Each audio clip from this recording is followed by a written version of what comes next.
Welcome to NeedleXChange, conversations on the art of thread.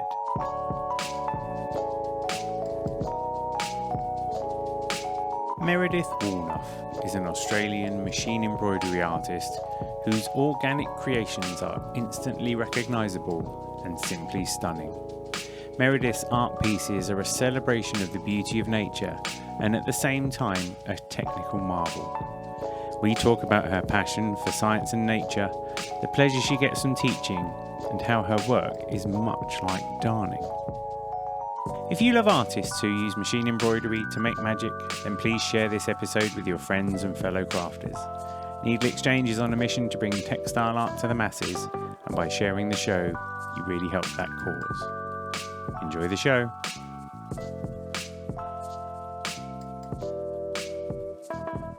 The thing I noticed was actually, I think your first blog post was like in 2010, and you did the Red Coral series in that year as well. Yeah, that's really taking me back. I've been doing this for a long time in very much the same vein. I'm kind of a bit obsessed with it, and I don't think that's a bad thing. Yeah, I went back through your blog and there were two things that stuck out to me. One was that I wrote an article about you in Fibre Arts Now magazine, and I want to say that was like 2015 or something. It was a long time ago now. But what was funny was I saw the cover and then I was like, oh my God, I totally remember that now all of a sudden. That was a fun time. I think you were quite pleased with what I wrote. I was always quite nervous. You wrote a lovely article, actually, and I think you wrote about it in ways that I'm like, oh my God, I feel like you see what I'm trying to do. It's very validating because I'm not always that great writing myself, and I'm never very good about writing about myself. So when someone writes about you and you're like, yep, good, someone's getting it, it's always very satisfying. So thank you.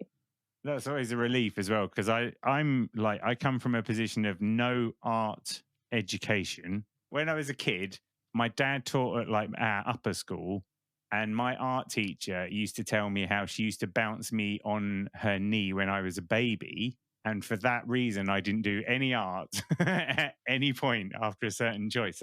So I'm like, a lot of the time, I'm just a total charlatan. So then if I'm able to write about someone, if I'm able to talk about someone and they're happy with it, it is a great personal relief to me because it almost feels like I've got a vague idea what I'm on about. I mean, I think you have more than a vague idea. I think you were actually quoted on the back of my book for memory as well. I think when the publishers brought my book out, they went scouring for quotes and pulled one of yours out. And so I think you're officially in print on the back of my book. So there you go. Is that the organic embroidery one or the 100 embroidery? Yeah. No, the 100's a new one. No one's quoted on that one yet. The organic embroidery. Yeah, I've got a copy of that downstairs. I should have brought it up. I should have got you to sign it over the internet somehow. Air sign it. Yeah. So I span back to the beginning of your blog, and then that started in 2010. And then you did your Red Coral series at that time. And was that when this all began? I think it really did. I think, well, if there was a starting point, I'd sort of pursued this type of embroidery when I was at uni and really developed a lot of the ways that I liked to work. And then I took a bit of a break from it and I was teaching full time. I went on and did teaching following my fine art degree. But while I was teaching, I was still sort of exhibiting on the side. And I had one exhibition where I stitched small coral studies. There were 9 of them. And in my favorite embroidery hoop, which I still use to this day, so a lot of my coral studies are still that exact same size. And that was really pivotal for me because a stranger bought my artwork. It was the validating moment where someone that you don't know, that's not your mum or your friend or your auntie, is happy to part money to put my artwork up on their wall. And that was very lovely. And then as a result of that show, I was asked to be part of a smaller group exhibition. And for that exhibition, I had more wall space. So I created the Red Coral series. So that was, like the name suggests, it wasn't a very big series. There were probably half a dozen pieces, but all red coral embroidery, some of a much larger scale than I'd ever worked before. And it's funny because those images of the Red Coral series, for one, they're terrible photographs because I didn't know what I was doing. I was very much a baby fledgling artist trying to figure out how to photograph this very challenging type of artwork. And But because they're some of the earliest pictures of my work, they're also the ones that seem to have like permeated Google. So they still come up in searches if you look up my name, even though they're terrible photographs. But yeah, it's sort of funny to see the full history. And now, well, if that was back in 2015, which, yeah, it sounds about right. Now, almost, well, what's that, 13 years later? Is that right? Or more than that? I don't even know. Yeah. I'm still very much working in the same way. I'm still stitching coral. A lot of it's still red. Yeah. And I don't know, you're like the queen of that thing. There are no other people I see doing the same thing as you. I mean, I guess you're inspiring people because you teach that technique, correct? Yes, correct. So that's one thing that's great about it. Yeah, I'm probably definitely known for my coral and leaves, and there's very particular types of artwork that I like to create, very particular subject matter that I keep coming back to. But the technique itself is so versatile because you're essentially creating an embroidery in air. It doesn't need a base cloth. It starts with a base cloth, of course, but that base cloth is water-soluble fabric. So it disappears, and then you're just left with whatever you stitched, that drawing that you made. So you can kind of stitch anything you like, and then you can shape and mold it, and it's very sculptural. So there's so much you can do with it. So while, of course, I teach it, because technically there's a lot that I've figured out along the way that makes this process easier to do or more successful, because most people who try it for the first time just hate it. It all falls apart and it turns into a big gluey mess, and they're really disappointed with their work. And I, of course, did all of that as well. I've made all the mistakes possible. But when I teach it, I'm largely teaching like, this is the way that I go about it technically, but I'm not teaching people to make copies of my artwork. I'm teaching people to take on these skills, learn from my mistakes, and shortcut their own journeys with it, and then hopefully they take it off in their own direction. And they do. Some of the things that my students come up with just blow me away. It's so satisfying. And there's obviously, because it's free machine embroidery at its fundamental, isn't it? But obviously it's structural, and I guess that's the difference, isn't it? Is the ability to create form just using the stitches. Can you tell me about that? Yeah, sure can. So like you said, free motion embroidery or freehand machine embroidery, same thing. Essentially drawing with your sewing machine. So very basic technique, really. It's just fancy darning, if we're getting down to it. Stripping the machine back so it's just that needle flying up and down. Very basic. That's why you can do it on any machine. That's what's so good about it. And then normally when you do free motion embroidery or darning, you're stitching onto fabric. But the fabric that I stitch onto is water-soluble fabric. Now, water-soluble fabric is really traditionally used as a stabilizer if you're doing machine embroidery, but I'm using it as a base fabric all on its own. And that's what allows me to create all these sculptural, structural things. And talking about the structure of things, the biggest lesson if you're going to work on water-soluble fabric is it's a temporary surface. It's going to go away. So whatever you stitch has to hold together on its own. It needs to stand on its own 2 feet, essentially, when you take that base fabric away, because otherwise it's just all going to fall apart. So you really need to keep that in mind when you're working, and you really need to understand the structure that you're building and be very careful about all of your connections and things like that, so you don't have any disasters once you get it wet, so to speak. Yeah. And that's the thing, isn't it? I guess there's always that nervous moment where you dissolve the fabric and then you hope that it doesn't just fall into a big pile, presumably. Well, yeah, there is.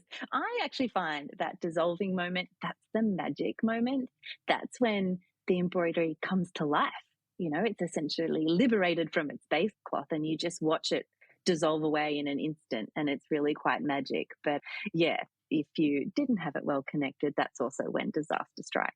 And I guess then the intricacy comes from how fine a piece of machine work you can make, and it still has that structural integrity. Because some of your stuff is super complex. Yes, it is. But it's also, I think I play with scale a lot.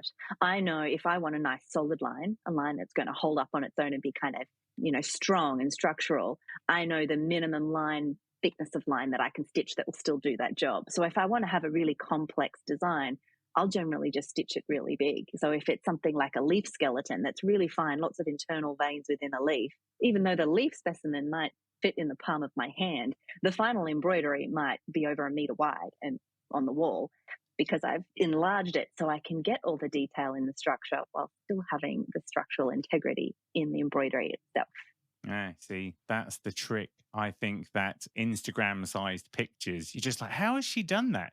It's only 5 inches wide. And it's like, no, It's substantial. Most people who see my work for the first time find me online. You know, at the end of the world, social media gets our stuff to all corners of the world. And they see this picture that just exists on its own without context. And they just automatically assume it's a certain size or it's made of something.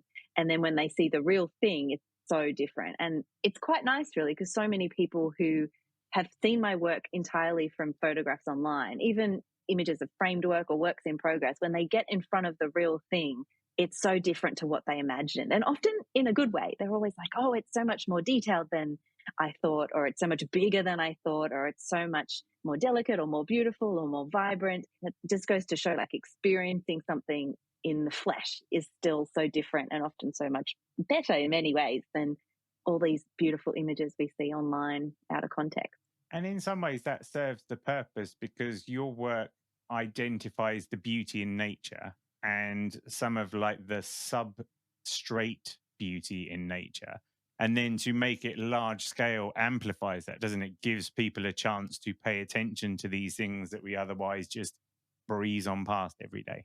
Yes, absolutely. I think if there's a goal of my work, other than, I guess, bringing people joy and making beautiful things that people want to look at, if people can see my work and it makes them curious, it makes them wonder, it makes them ask questions about what it is that I've made, how I've made it, and more specifically, what it's inspired by, then I kind of feel like it's done its job. I think when, like you said, these simple things that we might pass over all the time, it might be a weed in our garden or a houseplant that we haven't really looked at closely. And when I present it as this giant embroidery that just focuses on the vein structure of a leaf that I found in my garden, that encourages people then to maybe look a little bit closer around their own environment and learn to love and appreciate it all a little bit more. So yeah, I think that's a hugely important part of the work. If my work makes people look around them a little bit closer, then I've done my job.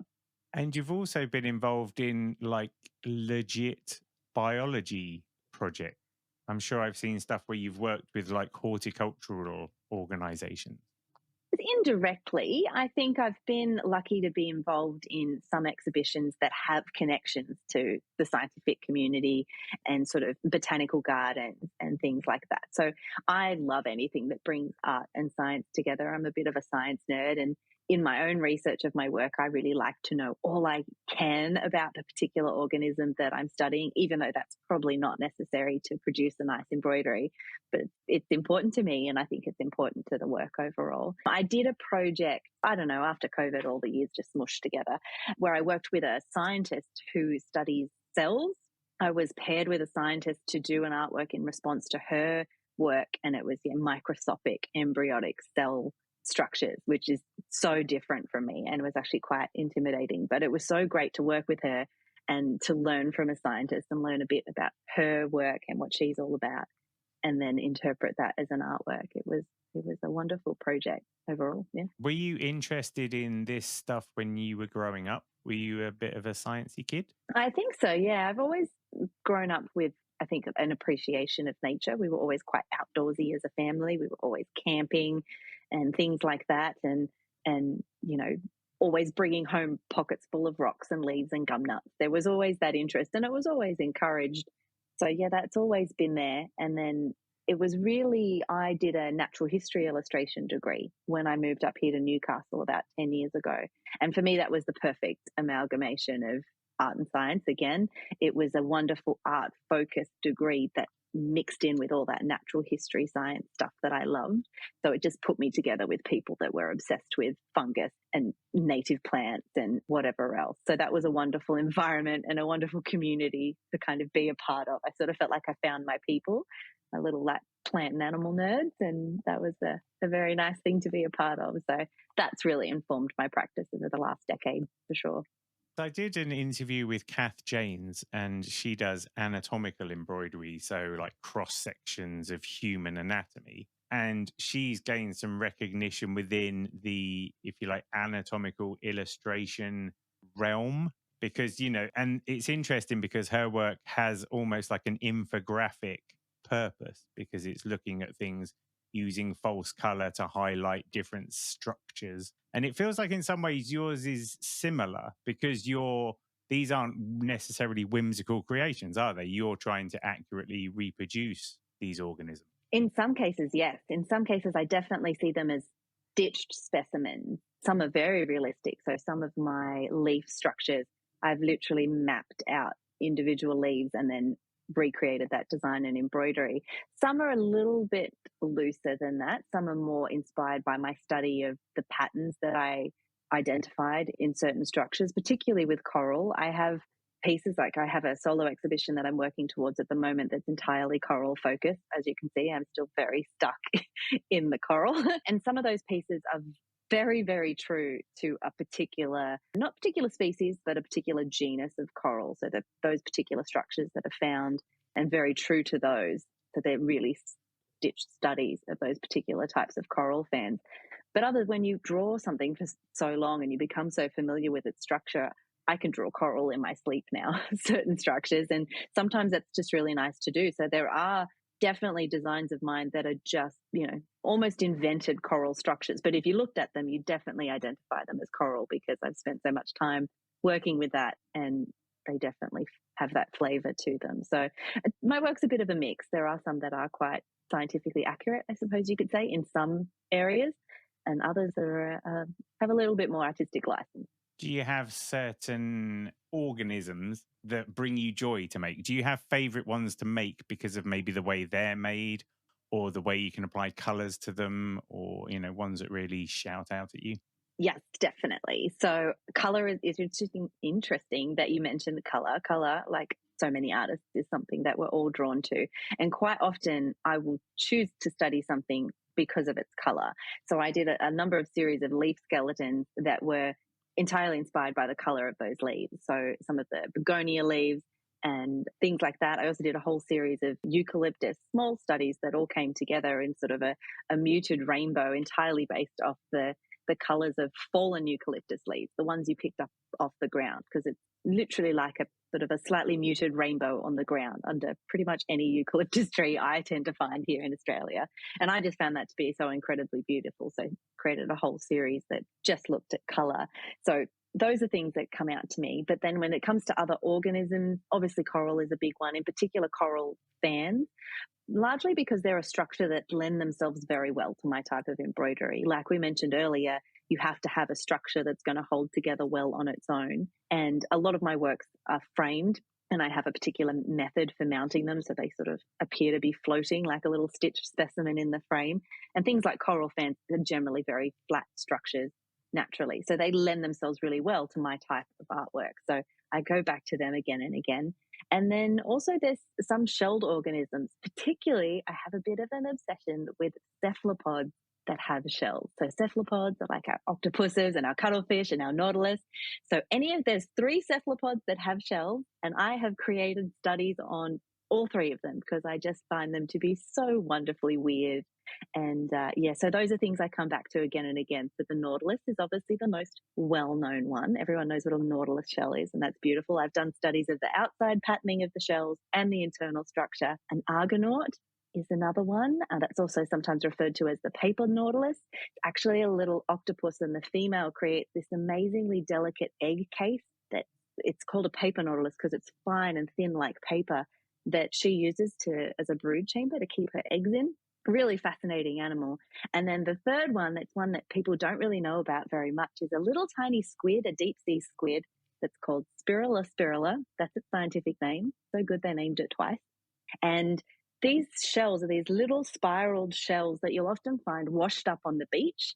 And I used to find them on the beach all the time, and they look like a broken shell because it's literally a spiral that just ends. But it's, again, a little buoyancy device, an internal buoyancy device inside this tiny little squid.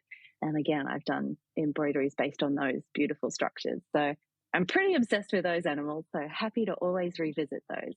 That was so good. That was so good, honestly. But because then you get into sort of the mathematical region as well, don't you? Because there's a lot of like naturally occurring, I'm thinking like Fibonacci, those kind of like the relationships that nature produces. Presumably that's something you're quite aware of now as well.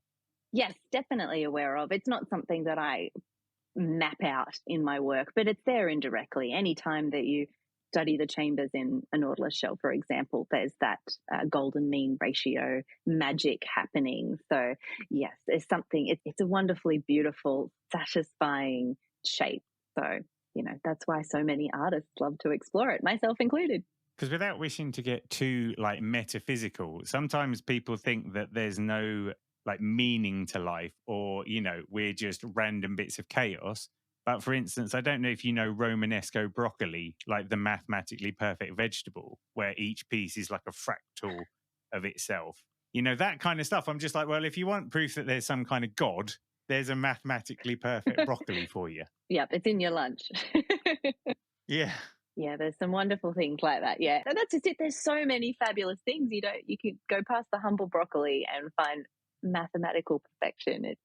There's so many wonderful things out there to explore. And I think as artists, it's often our job to, remind people of those things and make them aware of it. And yeah.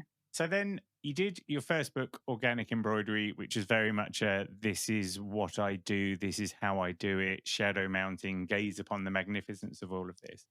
Then the 100 Embroideries Project was an evolution of that. Can you explain more about that? Yeah, so the two books are very different. So like you mentioned, Organic Embroidery is really a snapshot of my practice from sort of start to finish, my field work through to how I embroider things, and sort of little case studies of pivotal artworks along the way, or ones that I'd made up until when I produced it. The 100 Embroideries Project is more of it's really almost like a glorified catalogue of my last solo exhibition. So in 2020, pivotal year for many of us, midst of COVID, and I had a solo exhibition booked in, and I decided that I wanted to create 100 embroideries. I wanted to take on that task because I had that deadline of the exhibition. My second daughter was also due at exactly the same time as the exhibition. So I had these looming deadlines. Yeah. But I wanted to do something different. And I sort of found that I was really stuck in my ways. Like I've mentioned, I'm known as the person who stitches coral and the person who stitches leaves. And I was almost sort of typecast in the work I was creating and the commissions that people were asking for. And I'd sort of lost that playfulness and that spontaneity that came from just getting in and making things. So I wanted to try and pull that back. So I was like, I'm going to make 100 embroideries for this exhibition. And, that was a pretty mammoth task. I had to bring out, I think, 2 or 3 a week to keep on track. And of course, made myself accountable by posting them on social media every couple of days. But it was a really great project for me because it did allow me to free up. I just had to get in and make something. And there's definitely a lot of coral and a lot of leaves and a handful of shells in the series, but there's also a lot of things that I just wouldn't have really given myself the time or space to create otherwise. I went back to old sketchbooks and, was just exploring new ideas. There's just some playful pieces that are just literally rainbow, colorful circles and things like that. So that was the project, these 100 pieces that all came together for this big exhibition. And it was hugely popular. I had lots of cheer squads cheering me on throughout the year as I made the 100 pieces. And then the show sold out in like record time. It was kind of insane, particularly since my daughter arrived 3 days before the exhibition opened. She came a little ahead of schedule. So I was in hospital, like while all this stuff was going on. It was very surreal. But it was such a pivotal exhibition and so many people loved it that I decided to bring it all back together essentially in a book. So the book's just like a lovely little hardcover book. The pieces are pretty much printed to scale. Bit of an essay about what the exhibition was and why it was so important to me. And it's been a really great project to be a part of. And I sort of hope that moving forward, if I have future exhibitions, like I said, I've got one later this year, I will eventually create books to kind of go with them. It will be a bit of a collectible series. So that's the lofty goal. But I'm really happy with how this first one's come out. It's a lovely little printed treasure. Yeah, it's a really good documentary of the process. And I admire the fact that you managed to do it. I love, because sometimes when people are pregnant, there's a sort of nesting instinct that kicks in. Like people who are capable of amazing things during pregnancy. And I love the fact that you managed to like bang out 100 embroideries within that time period as well. It was pretty remarkable. Yeah, it's like this looming deadline. And it was my second, so I knew what I was in for. I knew that, I was about to have a whole lot of no sleep. So if I wanted to get anything done, it had to happen before baby day. So yeah. How do you juggle like the being a parent, being an artist, being a normal human being kind of thing?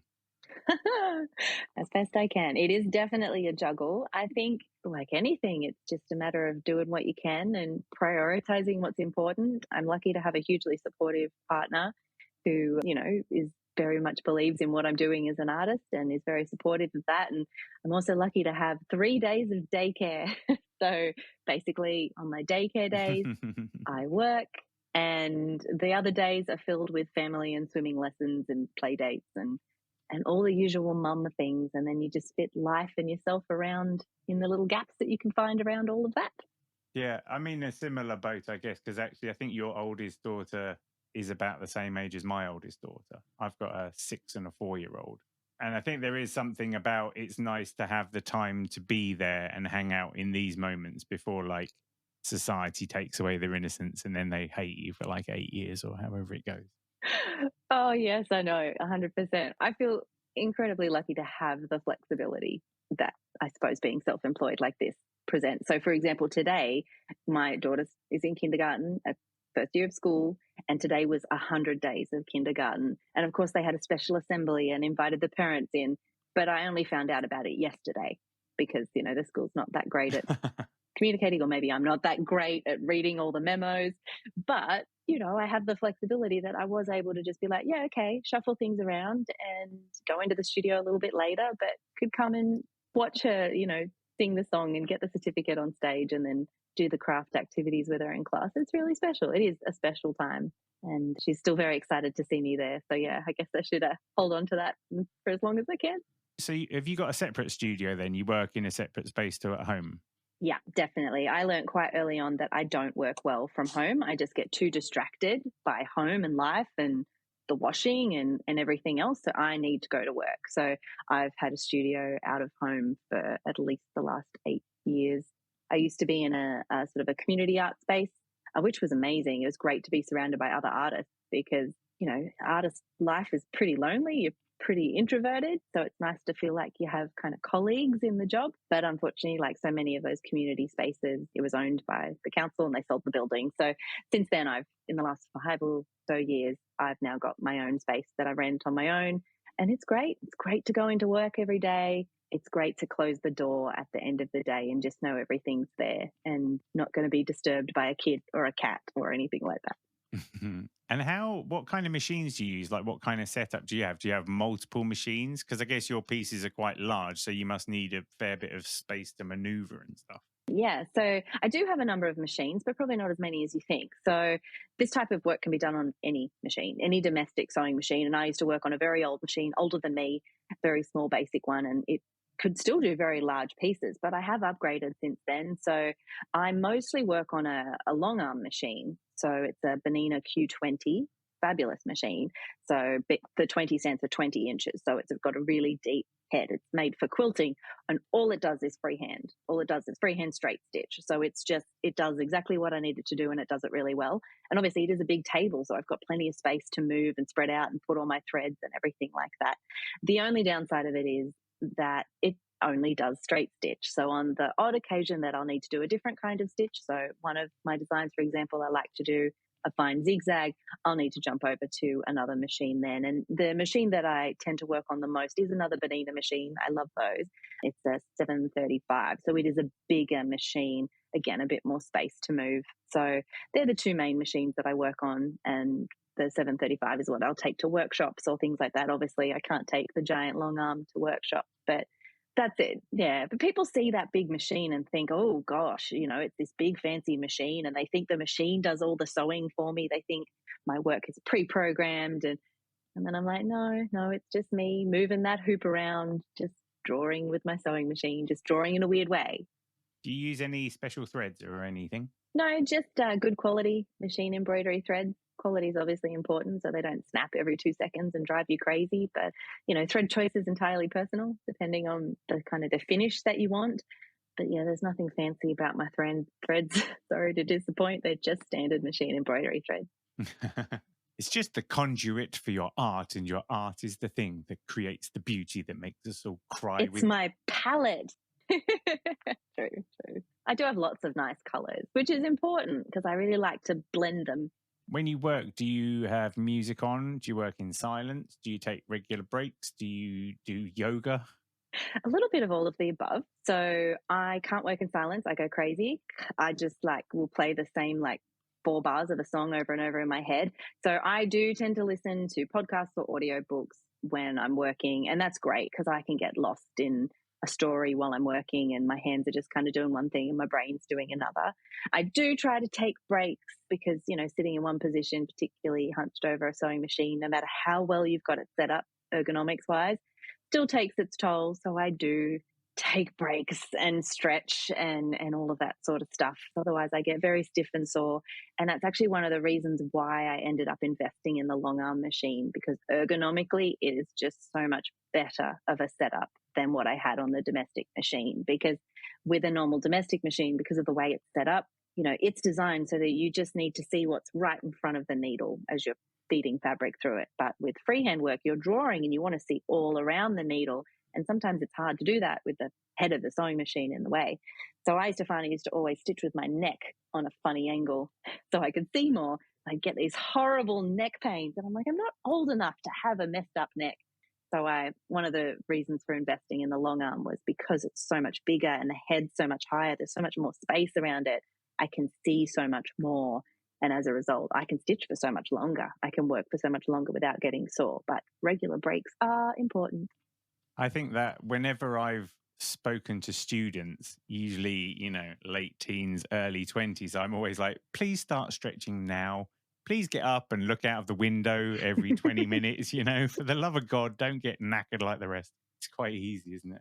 Yeah, don't get hunched over. Oh, absolutely. And when I teach at workshops, I'm very big on stopping everyone. And I call them the turkey stretches because I have a number of little exercises that I talk people through and we end up flapping around and doing weird things with our necks and looking like a turkey, really. So very important. And yeah, I think that's good advice to give everyone because we're all a bit creaky in our old age when we're dedicated to our crafts that involve our eyes and our hands. And you've done quite well with online courses, right? One of your product ranges is online courses for people to learn the technique. How much in real life or over Zoom kind of teaching stuff do you also do? Yeah, online courses was a game changer for me in terms of the viability of my art business. So I've taught this type of embroidery for well over a decade in workshops, and I like to think I'm really good at that. So it was very natural for me to move online. And again, birth of my children, I just couldn't travel as much as I used to. So started doing online teaching. I have a free course that people can enroll in at any time, which is a great little intro. And then I have my sort of signature course, if you call it that, which is my sculptural embroidery course, which I run twice a year. And I run it twice a year because when I teach it, even though it's all pre-recorded video lessons, I, set aside, it's released over 6 weeks, and I set aside those 6 weeks to solidly help people through it. And there are live Q&A sessions as those 6 weeks go through and a little bit after. So there's still a lot of interaction and feedback and help. And the reason I only run it twice a year is because it takes up so much of my energy for the 2 months that it runs that I just can't really do much else. So it's I teach for those, 4 months of the year, essentially, on my online courses. And the rest of the time I'm able to actually make the work and make my own work and fill in commissions and everything like that. But the online courses have been amazing because before, if people wanted to learn from me, one, they needed to be able to get to one of my workshops, most of which were in Australia, and they had to be available at that particular time. And I had so much interest from all over the world. And now that I'm online, people are taking my course from all over the world. It's phenomenal where people come from and how many people take it and how people take it on. So it's been amazing. And it's also been great to build up the online community, because the difference between, I think, an online course and a workshop, you turn up, you do the workshop, you try and cram all the information into your brain, and then you walk away with your head spinning, and you might not look at it again for 6 months, then you can't remember what to do and whatever. But with the online course, there's the community and there's the ongoing, I suppose, and being able to go back. So there's, we've got a big Facebook group for all the people who've taken the course, and they're just amazing. And it's so supportive. And I feel like, yeah, you get so much more out of it. Surprisingly, I didn't think that people would get as much out of an online course as they did compared to an in-person one. But yeah, it seems such a rich experience. It's been nothing but positive from my side, at least. Yeah. And then to what extent do you use social media to promote yourself? Like, do you have successes with certain platforms? You've talked about online communities, and obviously, I guess some of those are quite specific platforms, but which do you have favorite platforms? Do you not bother with some? Are you TikToking? How does it all go? I think I'm too old for TikTok. I think I've missed that boat. I'm very big. I'm very big on Instagram and Facebook are probably the two that I focus on. Instagram in particular, I've just found works well with my work, and I've got a bit of traction there, and it's again a nice community there. And then also Facebook kind of feeds off that. They're kind of the two giants. Like I have a Pinterest account and a little bit of a YouTube account, but that's not where my energy goes. Definitely those two big ones big for me, and they are hugely important for me. They're a huge part of me getting my work out there and people discovering me and things like that. So I think I do probably owe a fair chunk of my success to those platforms and the energy we put into them. I mean, I think as it works really well for you because although Instagram prefers video content, your work is so arresting that it really pops out of any kind of feed that you look at. So I'd imagine you must get a lot of people discovering you for the first time on a fairly frequent basis and then gushing down the internet at you. Well, I hope so. I think so. It's so hard, with all the algorithms and everything. You can never predict it. But I think, yes, my work is different and yet quite visually striking. And people aren't sure what they're looking at. They see it and they don't know what it is. Even I had a video recently that went really big, millions of views and all that crazy stuff. And it's just me dissolving it. It's a big red coral fan. Surprise, surprise. There's the red coral again. Big red coral fan. But the amount of comments that people see it and they're like, it looks like lungs. It looks like a placenta. It looks like stuff from War of the Worlds movies. Like everyone sees different things in it. And that's it. Then they start asking questions and then it draws them in, and it's just that wonder and interest, particularly with social media, because quite often things will come up in your feed that you wouldn't normally find. And you're just like, what is that? Like, so the fact that my work is so different and maybe weird and not instantly recognizable as embroidery or anything else definitely works in my favor for sure. Gets eyeballs on my work anyway. And then, so the layers of your business, because this is something that I don't think we talk about very often, but you sell art pieces, you sell prints, you sell books, you sell online courses, and then you also do commissions. Is that sort of how the layer cake works? Yeah. So probably if you're talking income, which again, people don't talk about very much, do they? My biggest income is my online courses, definitely. And then sale of my artwork and commissions. And then I do have the books. The books are in many ways more of a marketing tool than anything else. You make very little money from books, unfortunately, but I think it's a really important thing to do. I don't really sell prints of my work. I have brought out the occasional print to go with different exhibitions. So I did have a print of the 100 Embroideries Project, for example, but that's not a big thing for me. And then to a very minor point, occasionally there'll be things like licensing of images for use on book covers or things like that. But that's more of a minor thing. So yeah, definitely the teaching, both workshops and online courses, commissions, artworks, book sales. How does the commissioning work? Because, I mean, are people asking for organic things from you? Or could I say, oh, can you do me the Pepsi logo? Well, it all depends, doesn't it? So I think people who come to me for commissions come to me because they like my work and they like particular things that I do, and they want, some version often of something that I've created before, or, some interpretation of something that's very much in my world. It's unusual for someone to come and ask for something like the Pepsi logo, because that's not what I do, and it's probably not what I do well.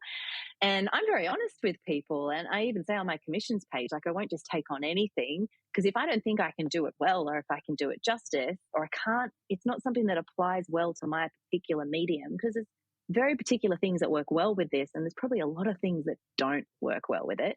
And I'm very aware of that, knowing the possibilities and limitations of my medium and what I do. So I'm very honest with people. I did have someone once who asked me if I could do a portrait of their dog very early on. And I was just like, no, I just don't think I could do that well, but thank you.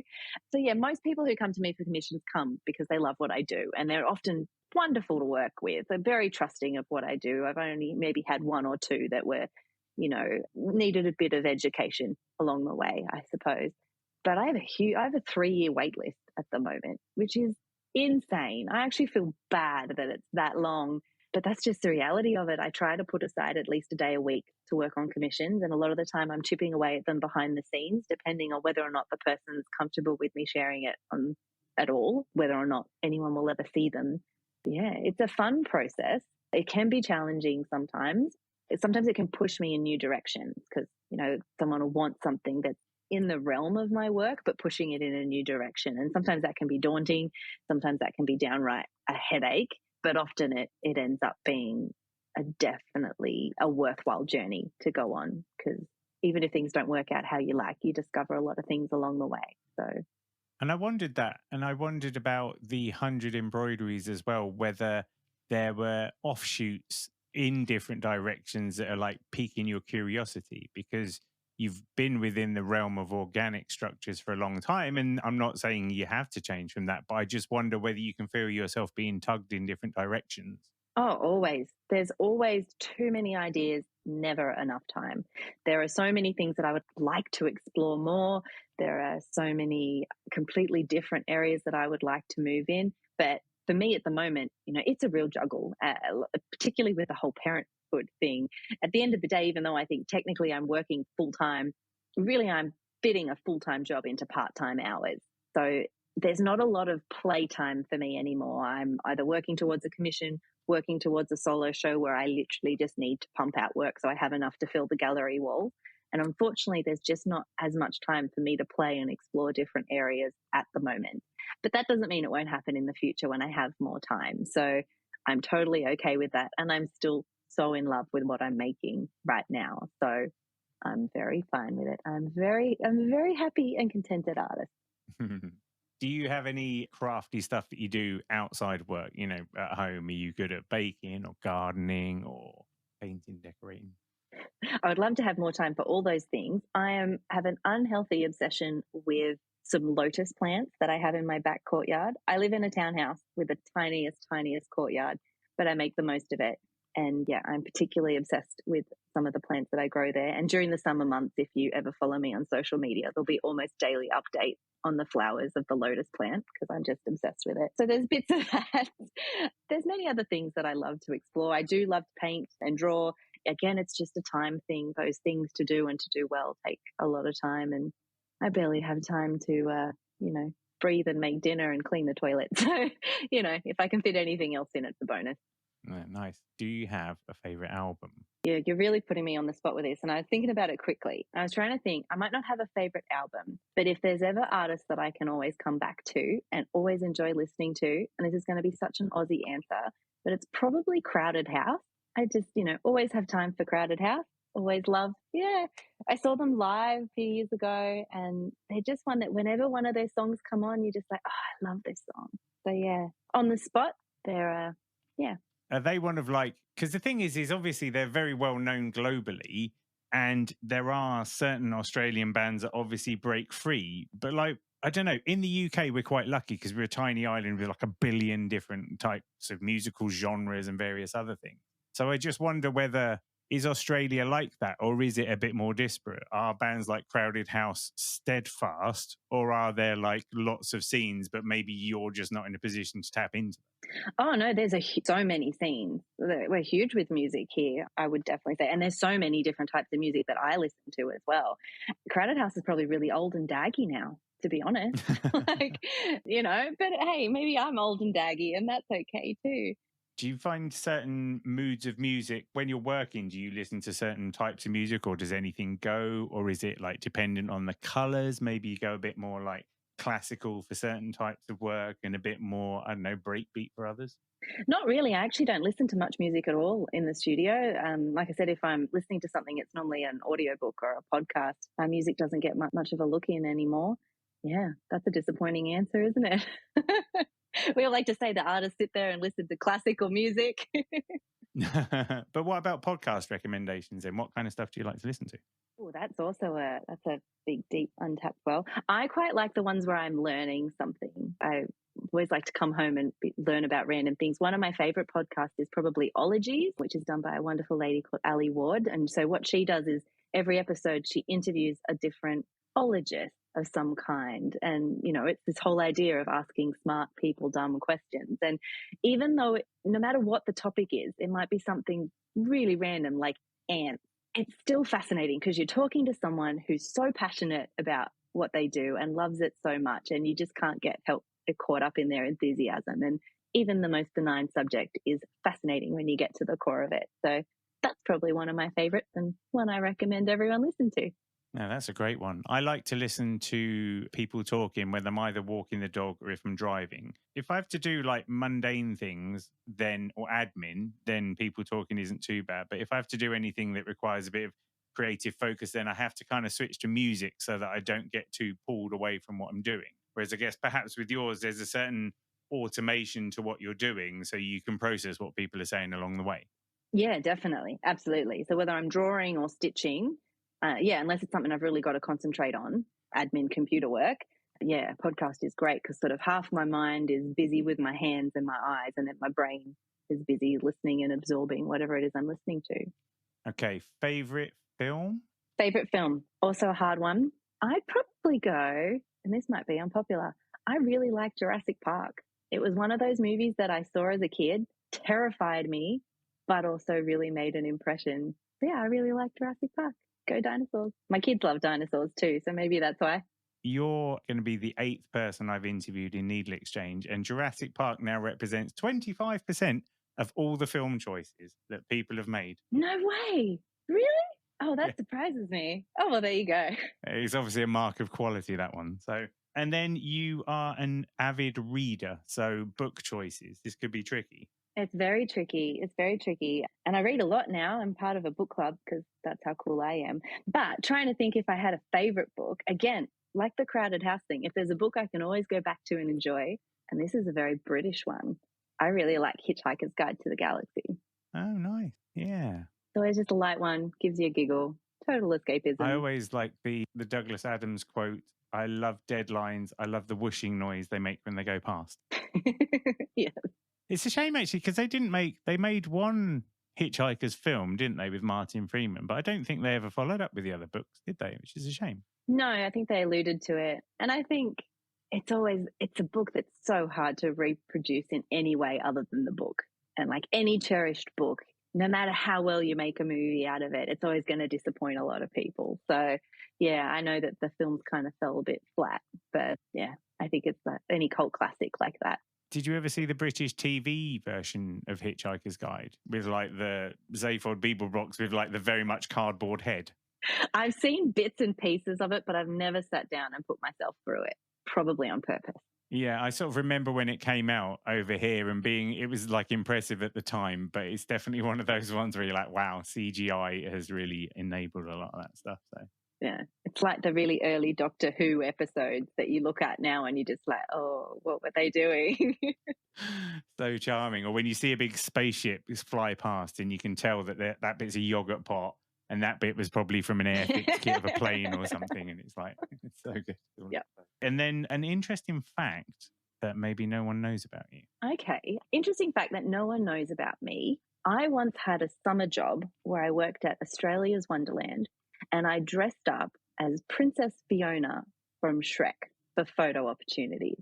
So in almost 40-degree heat, I would put on a green velvet dress and a red wig and stand with my other completely suited characters, Shrek, Farquaad, and Donkey, and take photos with random people. So there are probably hundreds of children that have my mug on their childhood photo albums somewhere. And I think that's pretty cool. So I've had the opportunity lately to be Santa at my kids' school, and I find being that kind of buoyant for that length of time. I'm quite good at it, but I find it very wearing. What's it like being a princess for like days on end? Pretty tiring. That one was tiring because you had to smile so much and be friendly and basically tell the kids to stop sitting on Donkey because there's a person in it. And, it was, but the way it was structured, it was kind of the weirdest job ever. You'd have like designated rest time. So you'd have an appearance, and depending on the temperature of the day, the appearance would be shorter. So on the hot days, it would get shorter and shorter. So you'd have like a half an hour, 40-minute appearance. And then you'd have literally an hour that was scheduled to just sit down and rest. So you'd do this little burst of time, and then you'd rest, and then you'd get dressed again, and you'd do it all again. So it was sort of this weird day, a lot of sitting around in a shed full of costumes, and then getting up and dressing as a princess, and then doing it all over again 4 or 5 times a day. So it was a fun job. Also got to do some of the other like suited characters, where you could get dressed up as Fred Flintstone or something like that. And I actually enjoyed that a lot more because my face wasn't on show and you could really have fun, essentially miming being that character. And it was very fun. I'm not a particularly extroverted person, but you put me in a big costume like that. And I don't know, maybe you'll get people who really believe you, won't you? You'll get young enough children who are like, oh my God, that's the real deal. Yeah, some of the kids are really, really excited and come and give you a great big hug, and that's really nice. But then there's also people that are not so nice. I think a lot of people don't realize that these suited characters are often young, small girls, and you'll get people that will come up and like shake your hand but try and crush your hand. Or it never happened to me, thank goodness, but there were other people who'd be crash tackled to the ground by people and quite seriously hurt. So yeah, some people were real jerks to the suited characters, but it was really fun. And yeah, if you ever go to a theme park and you were to see somebody in a suit, are you ultra sympathetic? Is there a little code phrases that you can like share to know that you're part of the fraternity, the sorority of it all? Oh yeah, I can't give those secrets away. No. Yeah. But I am very sympathetic to the people in the suits, particularly because I know how hot they can be on a hot summer's day. So yeah, I take my hat off to anyone who does that job. I only did it for one summer. That was enough for me, but it was good fun. Meredith, if people want to find out about you, if they want to take your courses, if they want to gaze upon the awesomeness of it all, where should they go? If people want to find out about me, they really just need to know how to spell my name on the internet. If you put in Meredith Woolnough, I'll come up. My website is just meredithwoolnough.com.au. I'm Meredith Woolnough on Instagram, Meredith Woolnough Artist on Facebook. All of those things will point you in my direction. Do you know if there are any other Meredith Woolnoughs? Not that I know of. And if they are... best of luck to them. They got no chance. You're the internet Meredith They're Woolnough. Not embroidery artists. I think so. No, that's cool. Hey, Meredith, thanks for having a needle exchange with me. Been a blast. Ah, bless you.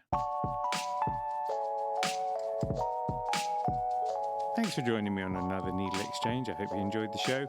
I'd love to hear from you, so feel free to email hello@needle.exchange, that's NEEDL.exchange, with any thoughts, comments or feedback. And if you want to keep up with all the news, sign up to the Needle Exchange mailing list at bit.ly/Needle Exchange. See you next time.